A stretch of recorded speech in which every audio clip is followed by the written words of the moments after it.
तो आज हम लोग को देखना है कंबाइंड सर्किट और उनके फेजर डायग्राम क्या है और उनके करंट्स और वोल्टेज इक्वेशन कैसे जनरेट होंगे। जैसे लास्ट लेक्चर में मैं आरसी के बारे में बता रहा था कि अगर एक रेजिस्टर और एक capacitor across the AC mains add किए जाएं तो आर का फेजर पता है, करंट और वोल्टेज में कोई फेज नहीं होता है और सी में वोल्टेज से चार्जिंग होती है तो वोल्टेज लैग।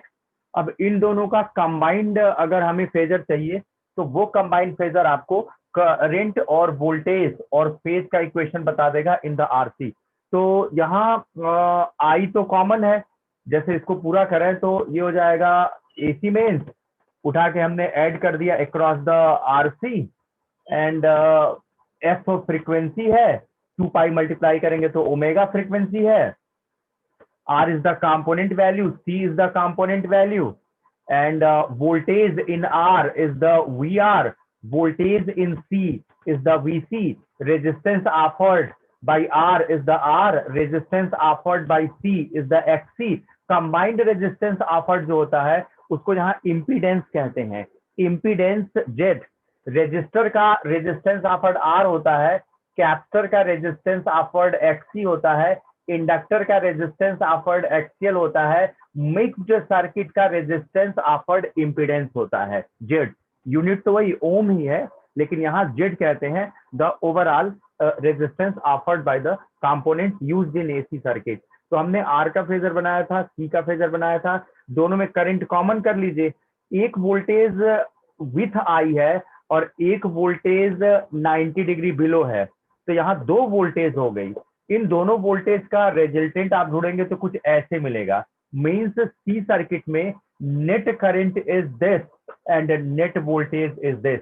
अकॉर्डिंगली आपको पता चल गया वोल्टेज लैग्स बाय सम फेज फाई इन आरसी सर्किट, मींस बिना इसके मैथमेटिकल डेरिवेशन के हम आई और वी में फेज को इंट्रोड्यूस कर पा रहे हैं by combining the phase of resistance and by combining the phase of capacitor. इस सर्किट में अगर करंट का इक्वेशन हम ले लेते आई नॉट साइन ओमेगा टी, तो ये कह रहा है वोल्टेज का इक्वेशन आपको लेना चाहिए as the V not sine omega T minus pi, means voltage lags. या अगर आप चाहते हैं वोल्टेज में फेज ना शो करे तो ये हो जाएगा V not sine omega T और करंट वोल्टेज लैग था तो आप इसको पढ़ सकते हैं current lead, means I is equal to I not sine omega T plus phi. यानी आरसी सर्किट में आपको फेज लेना है फाई। अभी हम फेज की वैल्यू नहीं पता कर पाए, सिर्फ हम ये जान पाए कि जो फेज फाई हमें चाहिए वो करंट में या तो लीडिंग लेंगे, वोल्टेज में या तो लैगिंग लेंगे। इसको बोलते हैं individual phasors of R and C, इसको बोलते हैं कंबाइंड फेजर, इसको बोलते हैं इफेक्टिव फेजर। यहां दिख रहा है कि this is the net voltage and this is the net current in RC circuit and this is the phase phi. इस फाई के ऊपर 10 लगा दीजिए to know the value of phase phi. अगर इस फाई के ऊपर 10 लगा देंगे तो 10 फाई हो जाएगा this upon this, this is the voltage across C and this is the voltage across R. यानी 10 of the phase is voltage in C upon voltage in R, voltage in C current into resistance, voltage in R current into resistance, XC by R. XC was the 1 upon omega C, means 1 upon omega C by R is equal to 1 upon omega C R, means RC circuit में अगर phase is the phi तो इस phi की value को आप ढूंढ सकते हैं through the tan phi which is equal to XC by R और ओपन करेंगे तो 1 अपॉन ओमेगा C R। किसी सर्किट का फेज जो है वो उनके कंपोनेंट्स की वैल्यू और फ्रीक्वेंसी ऑफ एसी मेंस पे डिपेंडेंट होता है। तो आपने करंट वोल्टेज इक्वेशन लिख लिया, इसमें फेज फाई इंट्रोड्यूस हो गया, फेज फाई की वैल्यू ढूंढ ली। यहाँ फेजर के साथ एक और डायग्राम बनता है that is called impedance triangle. उससे पहले एक चीज और देखिए, अगर ये VR है, ये VC है, ये VNet है, तो क्या हम वेक्टर के अकॉर्डिंगली लिख नहीं सकते हैं under root VR square plus VC square is the VNet। यानी यहां से हम लिख सकते हैं नेट वोल्टेज, इस पर नेट वोल्टेज, इसकी वोल्टेज है VR, इसकी वोल्टेज है VC, ओवरऑल वोल्टेज कितना, तो ओवरऑल वोल्टेज के लिए हम फेजर डायग्राम से लिख रहे हैं फ्रॉम वेक्टर कंसिडरेशन। वेक्टर जैसा है V net is equal to under root VR square plus VC square. अगर मैं कहता 10 वोल्ट इस पर है, 10 वोल्ट इस पर है, बताइए नेट वोल्टेज कितनी है। तो अब तक डीसी सर्किट में आप ऐड कर लेते थे, डीसी सर्किट में आप ऐड करते थे एज द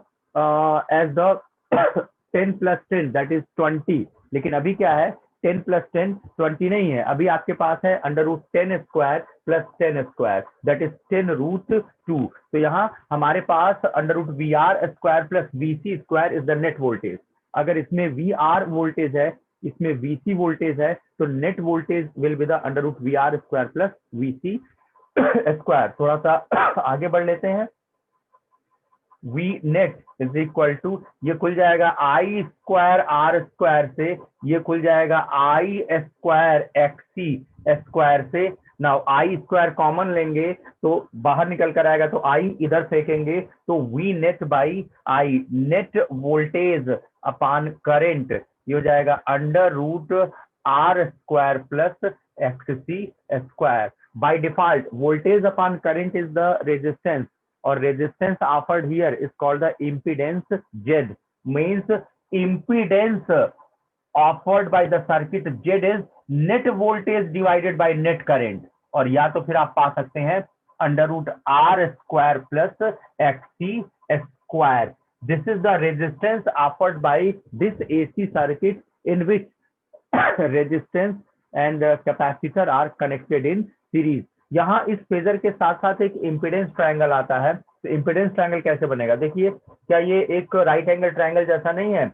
अगर इसको हम रेजिस्टेंस आर्म कर देते, इसको हम कैपेसिटिव रिएक्टेंस आर्म कर देते, तो under root R square plus XC square ये एज अ जेड क्रिएट हो जाता। देख लीजिए, अरे यही तो है, ये R है, ये XC है और ये जेड है। मतलब वोल्टेज इन आर पर आर सोच लीजिए, वोल्टेज इन सी पर XC सोच लीजिए, वोल्टेज नेट को आप जेड सोच लीजिए। मतलब ये वोल्टेज इन आर में रेजिस्टेंस आएगा, वोल्टेज इन सी में कैपेसिटिव रिएक्टेंस आएगा, और ये नेट वोल्टेज में जेड आएगा। मीन्स बड़ी सीधी सी बात है, यहाँ हम इम्पिडेंस जो लिख रहे हैं इसको एक ट्रायंगल पर हम एक्सप्रेस कर सकते हैं लाइक दिस। इसको बोलते हैं इम्पिडेंस ट्रायंगल। यहाँ से आपको मिल जाएगा Z is equal to under root R square plus XC square. और यहाँ अगर फेज फाई ले लेते तो देखिए क्या फायदा होता, फेज फाई ले लेते तो tan of phi will be the XC by R। देखिए tan phi equal to XC by R। मतलब हम डिफरेंट रेजिस्टेंसेस के लिए एक ट्रायंगल बनाते हैं, उस ट्रायंगल में Z और कंपोनेंट के रेजिस्टेंसेस और फेज फाई को एक्सप्रेस करते हैं। अब लास्ट इज द पावर।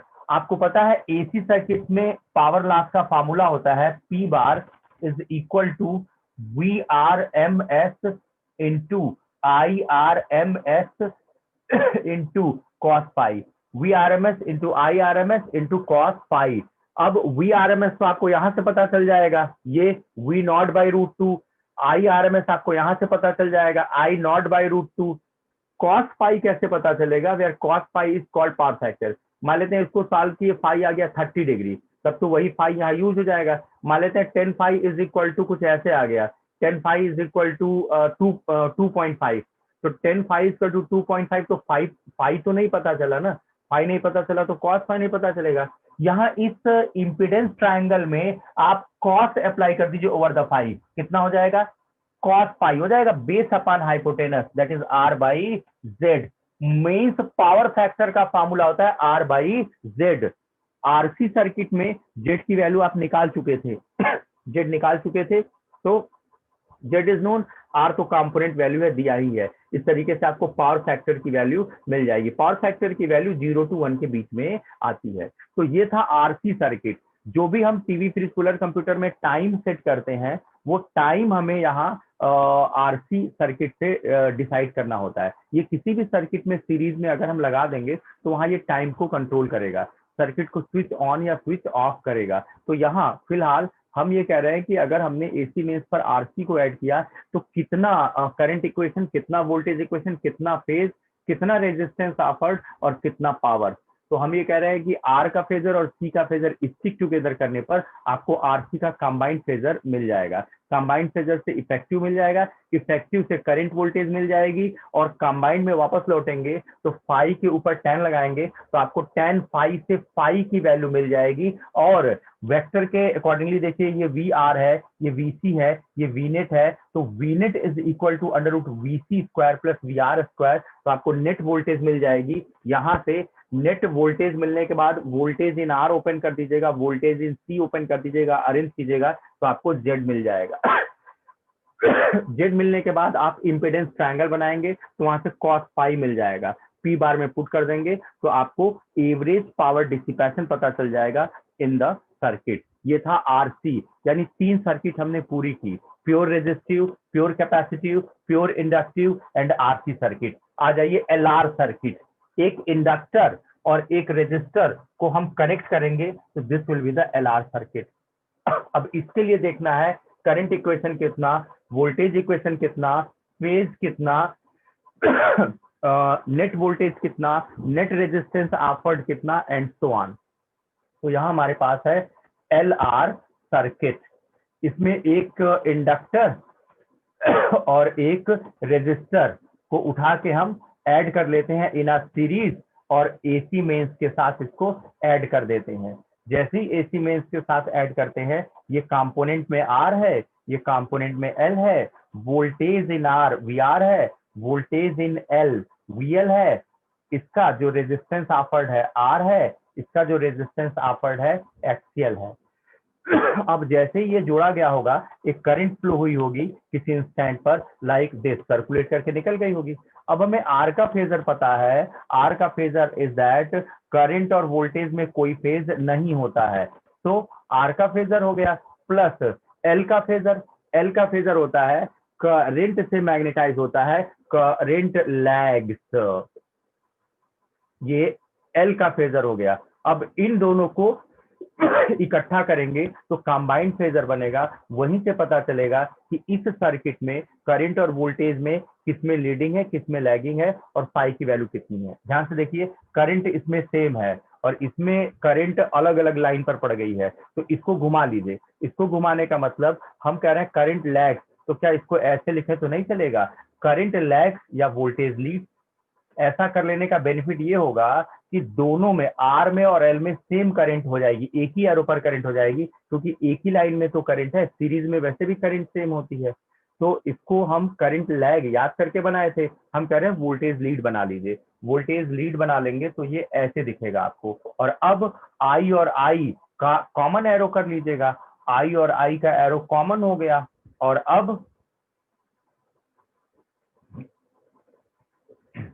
आई और आई का एरो कॉमन हो गया। अब एक वोल्टेज आई की लाइन पर है, वोल्टेज इन आर, और एक वोल्टेज जो है वो 90 डिग्री से लीडिंग है, ये हो जाएगा 90 डिग्री से लीडिंग वाली वोल्टेज, ये हो जाएगा वी एल। देख लीजिए ध्यान से, voltage in R, voltage in L, voltage in R के पैरेलल वोल्टेज इन एल से खींचिए, वोल्टेज इन एल के पैरेलल वोल्टेज इन आर से खींचिए, आपको ये मिलेगा as the net voltage, net voltage in L R circuit. दिख रहा है, this is the net current and this is the net voltage. Means effective phasor मिल रहा है। अगर एल आर में हम करंट एक्सप्रेस करें तो इस पर आएगी, वोल्टेज एक्सप्रेस करें तो नेट वोल्टेज इस पर आएगी। यहाँ हमें फेज फाई कंसीडर करना पड़ेगा as the phase between the current and voltage. अब दिख रहा है, आई लिख पाएंगे as the I not sine omega T, और वी लिख पाएंगे as the V not sine omega T plus phi. Means L R circuit में voltage leads with some phase phi, यानी बिना मैथमेटिकल डेरिवेशन के खाली स्टिकिंग कर रहे हैं फेजर का, उस स्टिकिंग से आपको पता चल जा रहा है सर्किट में फेज है या नहीं है। और अगर फेज है तो ये प्लस फाई के साथ करंट में होगा या माइनस फाई के साथ वोल्टेज में होगा। तो यहाँ हमारे पास इस कंबाइंड, इस इफेक्टिव फेजर से हमें मिल रहा है, कंबाइंड फेजर से इफेक्टिव बना लिए। इफेक्टिव में जो फाई लिए हैं वो यहाँ है एक्चुअली में, दिस का मतलब this is the net current and this is the net voltage, जबकि कंपोनेंट में एक वोल्टेज वी आर थी और एक वोल्टेज वी एल थी। यहाँ आई लिख पाएंगे as the I not sine omega T, और वोल्टेज लिख पाएंगे as the V not sine omega T plus 5 degree.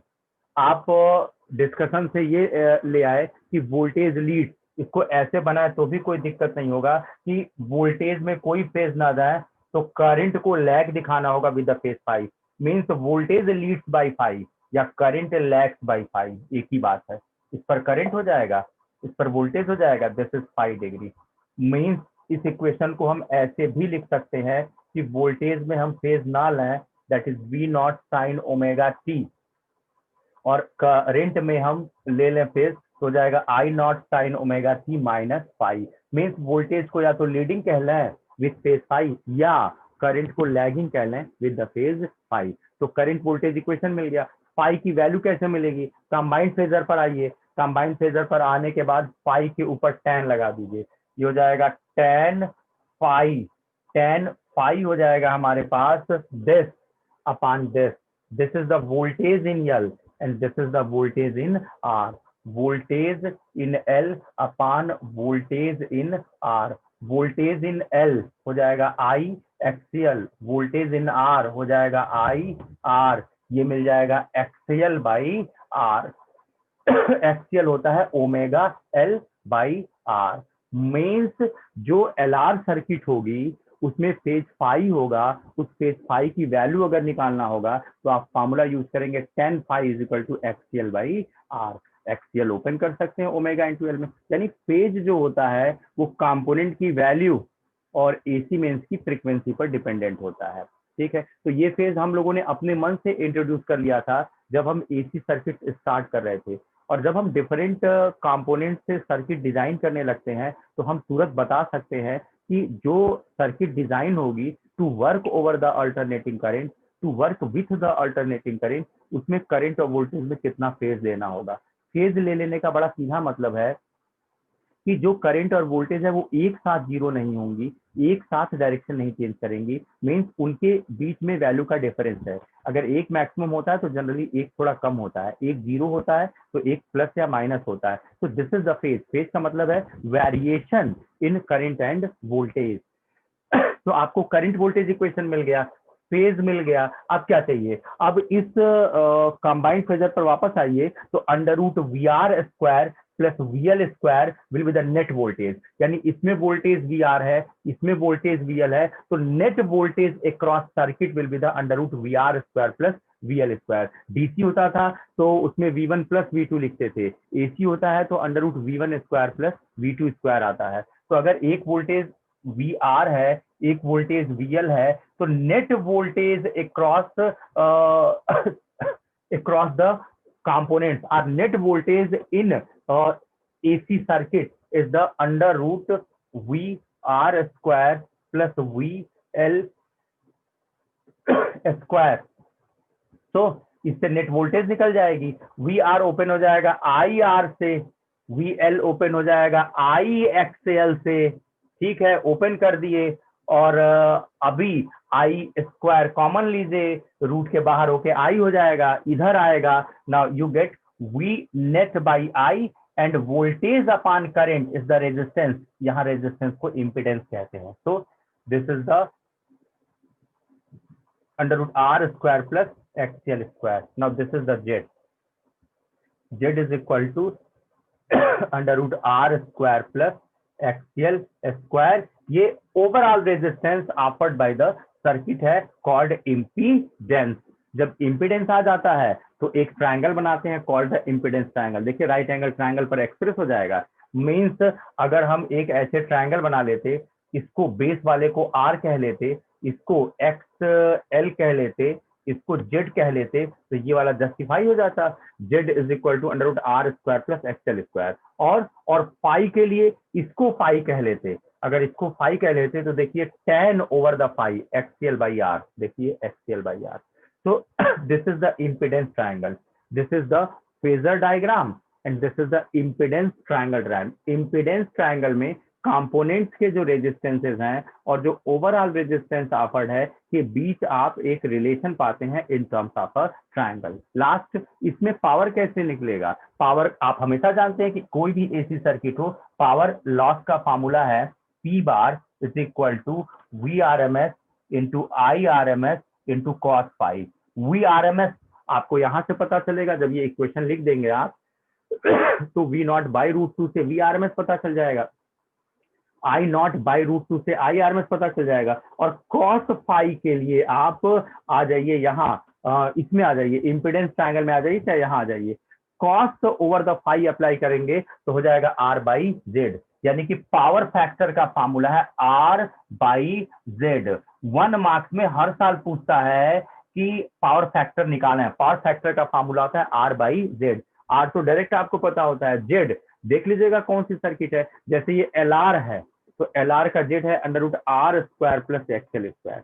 इससे पहले एक रेजिस्टर एक कैपेसिटर था, तो जेड का फार्मूला आया था under root R square plus X C square. तो इस तरीके से आप बहुत आसानी से जो है, बहुत आसानी से आप पावर फैक्टर निकाल सकते हैं। तो ये सब 3 मार्क्स टू 5 मार्क्स के लिए डिस्कशन है। अगर एलआर सर्किट पूछेगा तो आपको वहां तक चलकर जाना होगा, पावर निकालना होगा। आइए LC circuit and LCR circuit. Parallel LCR नहीं है, हालांकि हमने प्रिंट में दिया हुआ है, लेकिन वो 2012 से कभी आया नहीं है। तो पैरेलल एलसीआर छोड़ दीजिएगा, वो आईआईटी का पार्ट भी नहीं रह गया, मतलब वो इस साल नहीं, वो 2012 से नहीं है। वो एक्चुअली में जरूरत पड़ती है इंजीनियर्स को, इसलिए आपको प्रिंटेड में दे दिया गया है। इंजीनियर बनेंगे तो उसकी जरूरत पड़ेगी, अदरवाइज जरूरत नहीं पड़ेगी। यहाँ हमारा है एलसी सर्किट, ये हमारे पास मेरे ख्याल से 5वीं सर्किट है एलसी सर्किट। एलसी सर्किट में हम करते क्या है, एक हमारे पास इंडक्टर है और एक हमारे पास कैपेसिटर है, उठा के हमने एसी मेंस से जोड़ दिया। अब एसी मेंस इनमें इनको करंट देना शुरू करेगा, होगी कुछ वोल्टेज कुछ करंट, वही वोल्टेज करंट तो हम लिखना चाहते हैं in terms of some phase phi, और वो फाई देखना भी चाहते हैं कि वो फाई जो आएगा वो फाई प्लस आएगा कि माइनस आएगा, करंट में आएगा कि वोल्टेज में आएगा। ये इंडक्टर है तो एल, कैपेसिटर है C, resistance offered XL, resistance offered XC, और क्या, voltage in L is the VL, voltage in C is the VC. किसी इंस्टेंट पर क्लिक करेंगे तो देखेंगे current I is flowing through the L C circuit. L का phasor याद कीजिए तो जैसे ही करंट आती है मैग्नेटाइज होता है, करंट लैग्स। एल का फेजर याद है, एल में करंट लैग करती है। प्लस सी, सी में जैसे ही पोटेंशियल अप्लाई होगा चार्जिंग शुरू हो जाएगी, वोल्टेज लैग, इसमें वोल्टेज लैग करती है विथ रिस्पेक्ट टू करंट। ये एल का फेजर है, ये सी का फेजर है, कंबाइन करेंगे तो आपको इफेक्टिव फेजर मिलेगा। ध्यान से देखिए तो ये दोनों सीरीज में है, सेम करंट कंटेन कर रहे हैं, और यहाँ एक में करंट ये है और एक में करंट ये है। हमें क्या करना चाहिए, हमें इसको रोटेट कराना चाहिए। अगर इसको रोटेट करा दें, अगर इसको रोटेट करा दें, इसको इंडक्टर वाले को, करंट लैग्स जो था इसको हम वोल्टेज लीड्स में कन्वर्ट कर दें तो करंट आई और करंट आई एक ही लाइन पर हो जाएंगी। ठीक है, इसको भी रोटेट करा सकते हैं, लेकिन हम कोशिश ये करते हैं कि करंट जितने भी कंपोनेंट्स हैं इन सीरीज सब में करंट कॉमन हो जाए। तो इस पर करंट है और इसको भी घुमा लेते तो करंट उसी से मैच कर जाती। तो एल वाले को घुमाएंगे तो आपको क्या मिलेगा, वोल्टेज लीड्स मिलेगा, वोल्टेज इन एल, और ये हो जाएगा इधर आई, ऐसे बना लिए। ठीक है, करंट लैग होता था या वोल्टेज लीड होता था। अभी बेनिफिट ये है कि इन दोनों को स्टिक टुगेदर करेंगे तो आई और आई कॉमन हो जाएगा, दैट इज नेट करंट। और वोल्टेज देखने जाएंगे तो एल की वोल्टेज लीडिंग में गई है वी एल, और सी की वोल्टेज लैगिंग में गई है तो वी सी। अब दिख रहा है 180 डिग्री पर है दोनों वोल्टेज। अगर वीएल ग्रेटर देन वीसी है तो VL minus VC will be the net voltage. भाई हमको क्या पता कौन बड़ा कौन छोटा है, अगर VL ग्रेटर देन VC है तो this will be the net voltage, this will be the net voltage and this will be the net current. I not sine omega T हो जाएगा और V हो जाएगा V not sine omega T plus 90। अगर VC greater than VL होगा तो उस case में VC minus VL will be the net voltage, तो VC minus VL will be the net voltage. तो नेट वोल्टेज ऐसे आएगा और करंट ऐसे आएगी। तो अगर VL ग्रेटर देन VC का केस है तो उस केस में VL minus VC will be the net voltage, और आपको यहाँ करंट और वोल्टेज का इक्वेशन लेना चाहिए। करंट हो जाएगा I not sine omega T और वोल्टेज हो जाएगा leading V not sine omega T plus 90 degree. देख, अगर हम कह रहे हैं VC ग्रेटर देन VL है तो VC ग्रेटर देन VL, तो VC minus VL will be the net voltage, और इस केस में आपको करंट तो वही रह जाएगी I not sine omega T, voltage lag लेना होगा आपको वो भी 90 से, I not sine omega T and V will be the V not sine omega T minus 90, ये मिल जाएगा आपको वोल्टेज इक्वेशन। तो कोई एक ले लीजिए। जनरली इंडक्टर की वोल्टेज कैपेसिटर से बहुत बड़ी होती है। रीजन, कैपेसिटर में हम बहुत ज्यादा वोल्टेज नहीं ड्रॉप कराते क्योंकि कैपेसिटर ओवरहीट होते हैं, कैपेसिटर में इलेक्ट्रोलिटिक सॉल्यूशंस होते हैं, ब्लास्ट होने का डर होता है, इसलिए कैपेसिटर की वोल्टेज थोड़ी कम कर देते हैं। मीन्स हमारे पास एसी सर्किट में जनरली जो इंडक्टर है वो हाई वोल्टेज पर होता है, इसका मतलब है ये एक्सेप्ट कर रहे हैं। ठीक है, आप कोई एक लिख सकते हैं, अगर दोनों नहीं लिखना है तो आप VL ग्रेटर देन VC का केस ले लीजिएगा। अब आइए, यहाँ तो फेज के लिए tan निकालना नहीं पड़ेगा, आपको फेज तो डायरेक्ट पता चल गया। Here the phase is 90 degree, जब फेज निकल गया तो पावर फैक्टर भी निकल जाएगा, दैट इज cos 90। तो पावर फैक्टर क्या होता था, cos पाई हो जाएगा एज द cos 90 होता है 0। इसका मतलब है पावर में जब पुट करने जाएंगे आप तो Vrms है, IRMS है, लेकिन पावर फैक्टर तो 0 आ गया। तो this is the circuit in which there is no power loss. पहले भी ऐसा हुआ था, इसका नाम आप रखते हैं वाटरलेस करंट। ऐसी सर्किट जिसमें पावर लॉस नहीं होता, इनको आप वाटरलेस कहते हैं। ठीक है, तो यहां आपके पास LC सर्किट में आपको क्या मिला, L का फेजर और C का फेजर था, स्टिक टुगेदर किए तो आपको कंबाइंड फेजर मिला। कंबाइंड फेजर से आपको करंट का इक्वेशन मिल रहा है, वोल्टेज का इक्वेशन मिल रहा है, एंड फेज की वैल्यू मिल रही है, पावर फैक्टर मिल रहा है। अगर कहते हैं नेट वोल्टेज बताइए इस वाले केस का, तो VL माइनस VC, इस केस का VC माइनस VL, तो हम इस केस को कंसीडर करने के लिए कह रहे हैं। तो नेट वोल्टेज का इक्वेशन हो जाएगा VL माइनस VC। VL, इससे नेट वोल्टेज निकल जाएगा। ठीक है, now V net, VL open हो जाएगा IXL से, VC ओपन हो जाएगा IXC से, I कॉमन लेके फेंकिएगा इधर, तो हो जाएगा V by I XL minus XC। V by I overall resistance offered होता है, इसको हम Z से एक्सप्रेस करेंगे इम्पीडेंस एज द इम्पीडेंस, ये हो जाएगा XL माइनस XC, ये हो जाएगा net resistance offered by the circuit. ये पूरा हुआ। यहाँ हमारे पास एक स्पेशल केस है। कैसा स्पेशल केस,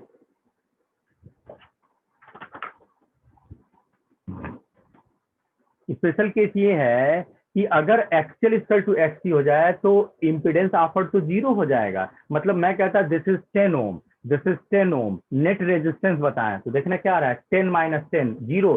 अभी आप जानते हैं कि I is equal to V by Z, अरे ओम्स ला ही सोच लीजिए, वोल्टेज अपान रेजिस्टेंस, रेजिस्टेंस की जगह इम्पीडेंस है। अगर किसी भी वजह से जेड की वैल्यू 0 हो जाए तो सर्किट में करंट मैक्सिमम हो जाएगी। आई इनफाइनाइट लिखने का मतलब ये नहीं है कि करंट इज इनफाइनाइट, करंट को इनफाइनाइट लिखने का मतलब है maximum possible value is flowing.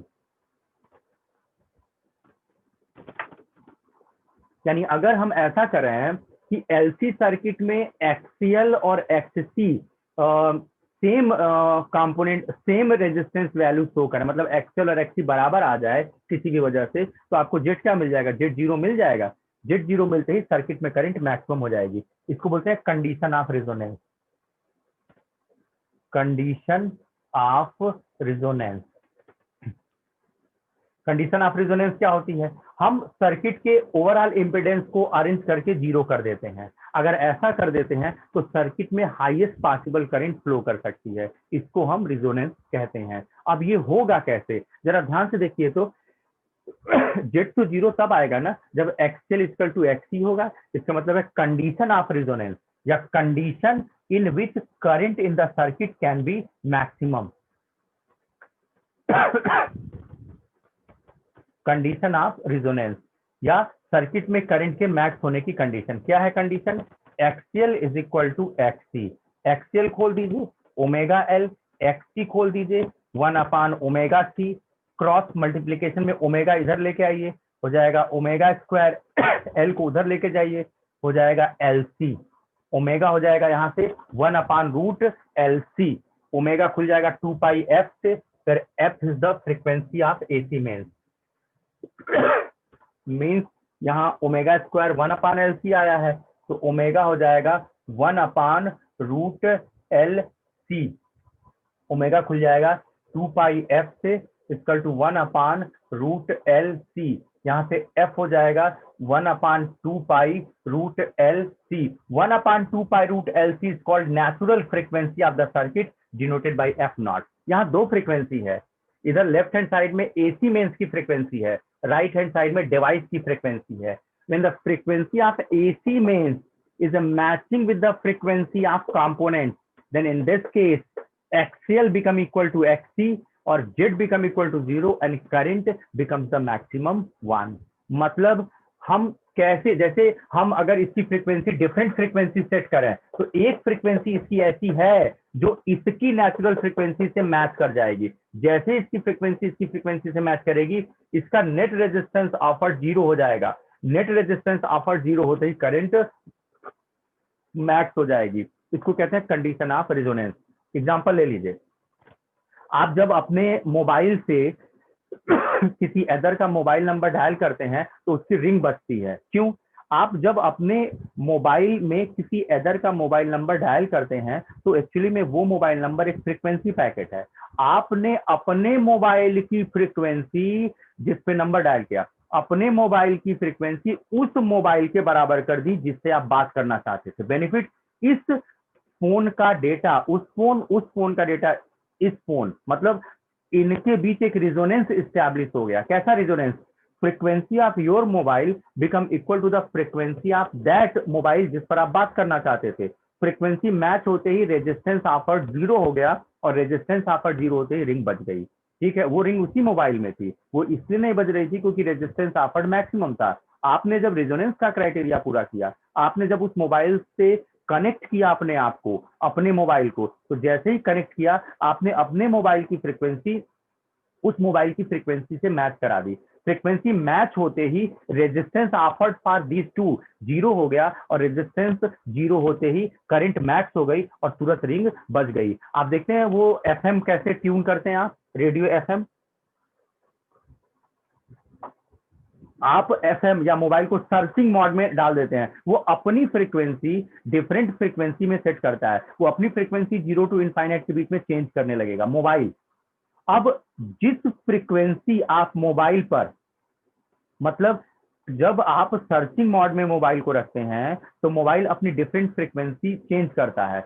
अब मोबाइल की अगर कोई ऐसी फ्रीक्वेंसी है जो ब्रॉडकास्ट स्टेशन की फ्रीक्वेंसी से मैच कर गई तो तुरंत उस ब्रॉडकास्टिंग फ्रीक्वेंसी के लिए आपके मोबाइल का इंपीडेंस ऑफर 0 हो जाएगा और तुरंत उस ब्रॉडकास्टिंग स्टेशन से ब्रॉडकास्टेड इंफॉर्मेशन को ये रिसीव करने लगेगा क्योंकि ये लो रेजिस्टेंस मोड में जाएगा और तुरंत आपको रिस्पॉन्स मिलेगा। इसी को आप कहते हैं सर्चिंग द चैनल। यही काम आप टीवी में करते हैं। टीवी में सेट टॉप बॉक्स की फ्रीक्वेंसी आप सर्च मोड में लगा देते हैं तो वो अपनी फ्रीक्वेंसी चेंज करने लगता है। उसकी अपनी कोई एक फ्रीक्वेंसी जब ब्रॉडकास्टिंग स्टेशन से मैच करने लगती है तो उस ब्रॉडकास्टिंग स्टेशन से रिसीव्ड इंफॉर्मेशन के लिए set top box minimum resistance offer करने लगता है। इस मिनिमम रेजिस्टेंस के ऑफर होते ही current in the set top box maximum होती है और वो तुरंत आपको रिस्पॉन्स देता है। यानी जिन सर्किट को आप सर्च करते हैं, फ्रीक्वेंसी मैच कराते हैं, उन सर्किट में एलसी सर्किट लगी होती है।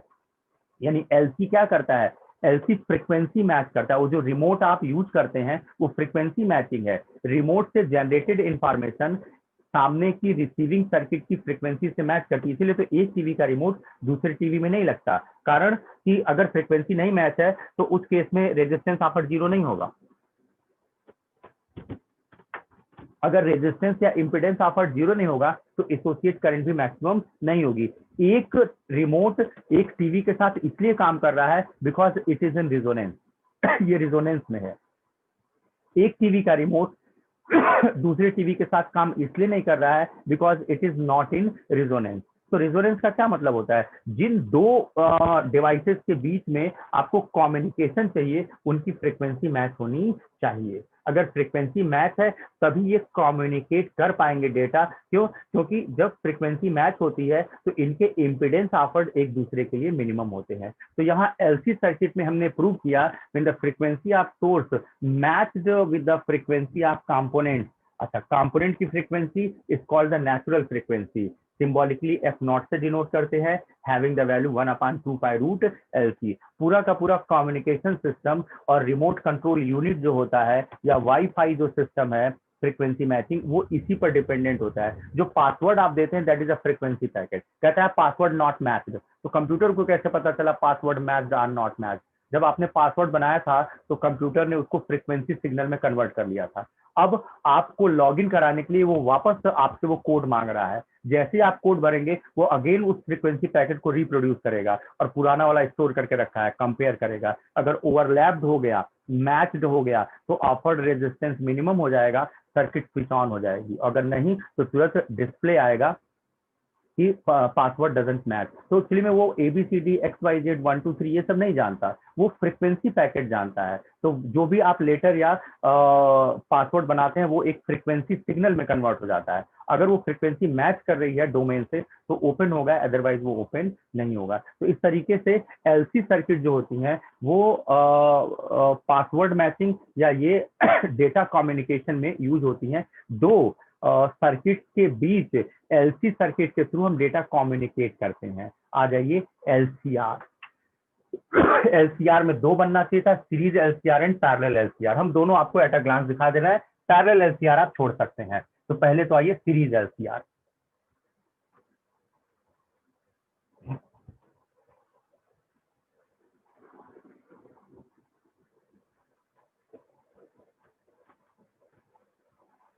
सीरीज एलसीआर में आपको क्या करना है, आपके पास एक रेजिस्टेंस है, एक कैपेसिटर है, एक इंडक्टर है, तीनों को उठा के सीरीज में जोड़ दिए जो भी बने, और इसको उठा के एसी मेंस से कनेक्ट कर दिए। अभी किसी इंस्टेंट पर चेक करेंगे तो एसी मेंस कुछ करंट दे रहा होगा, वो करंट रेजिस्टेंस से फ्लो होगी, वो करंट कैपेसिटर से फ्लो होगी, वो करंट इंडक्टर से फ्लो होगी। रेजिस्टेंस में voltage drop V R, capacitor में voltage drop V C, inductor में वोल्टेज ड्रॉप वी एल।